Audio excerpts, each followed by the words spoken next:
ایک بھائی پوچھتے ہیں کہ کیا وضو کا باقی پانی پی لینا سنت ہے یا اس میں کچھ برکت پائی جاتی ہے کہ ایک آدمی وضو کیا اور وضو سے جو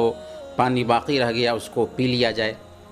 دیکھیں، ایسی کوئی صحیح حدیث نہیں آتی ہے جس سے پتہ چلے کہ وضو کا باقی پانی پی لینا مستحب ہے یا سنت ہے یا اس میں برکت ہے۔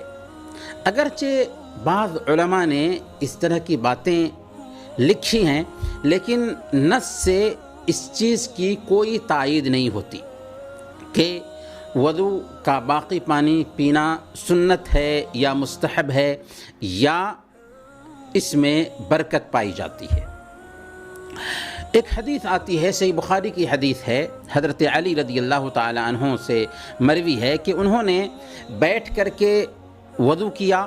پھر جب وضو سے فارغ ہو گئے تو کھڑے ہوئے اور وضو کے باقی پانی کو پی لیا، پھر کہا کہ ان ناسا یکرہون الشرب قائما، ان الناس یکرہون الشرب قیاما وان النبی صلی اللہ علیہ وسلم صنع مثل ما صنعت، کہ لوگ کھڑے ہو کر کے پینے کو مکروہ سمجھتے ہیں، حالانکہ اللہ کے نبی صلی اللہ علیہ وسلم نے ایسا ہی کیا تھا جیسا کہ میں نے کیا ہے۔ تو اس حدیث سے قطعاً یہ مفہوم نہیں نکلتا کہ وضو کا جو باقی پانی ہے اس کو پینا مستحب ہے یا سنت ہے یا افضل ہے یا اس کو پینے میں برکت ہے، بلکہ اس حدیث سے صرف اتنا سمجھ میں آتا ہے کہ اگر کوئی آدمی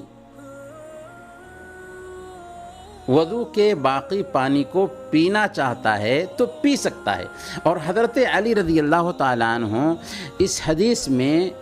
اصولی اعتبار سے یہ بتانا چاہ رہے تھے کہ کھڑے ہو کر